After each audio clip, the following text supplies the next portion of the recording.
அமெரிக்காவில் அதிபராக ட்ரம்ப் பதவியேற்றது முதலே H-1B விசா திட்டத்தை கடுமையாக எதிர்த்தும் அதற்கான கட்டணத்தை கடுமையாக உயர்த்தியும் இந்தியர்கள் மீது கடுமையான அதிருப்தி காட்டியிருந்தார். ஆனால் இப்போது H-1B நடைமுறையில் தனது முடிவிலிருந்து ட்ரம்ப் பின்வாங்கியுள்ளார்.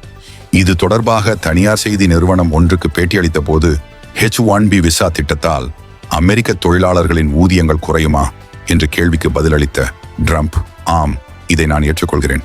ஆனால் நாம் திறமையான ஊழியர்களை இங்கு கொண்டு வர வேண்டும் என்றார். அப்போது குறுக்கிட்ட செய்தியாளர், அமெரிக்கர்களிடம் திறன் இல்லை என்று எப்படி கூறுகிறீர்கள் என்று கேள்வி எழுப்பிய போது, இல்லை, அப்படி பொதுவாக சொல்லிவிட முடியாது. சிக்கலான பல உயர் தொழில்நுட்ப பணிகளுக்கு தேவையான திறமையான பணியாளர்கள் அமெரிக்காவில் இல்லை. அமெரிக்கர்கள் அதையெல்லாம் கற்றுக்கொள்ள வேண்டும். வேலையில்லாமல் இருப்போரை உடனடியாக ராக்கெட் தயாரிக்கும் தொழிற்சாலையில் நியமிக்க முடியாது.